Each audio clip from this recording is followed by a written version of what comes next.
Yo bro, salam. Una, hindi mo kailangan ng maraming kulay. Kailangan mo lang ng primary colors. White, yellow, red, tsaka blue. Kasi sa tatlong kulay na yon, makakabuo ka na ng kahit anong kulay. Makakamix ka na.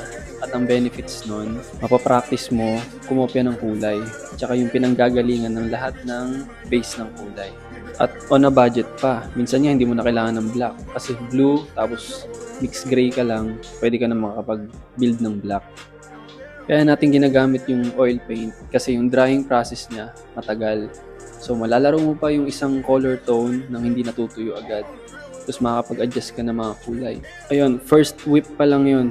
So bukas tatapusin natin. Tapos tatry natin i-explain yung full project natin sa next video.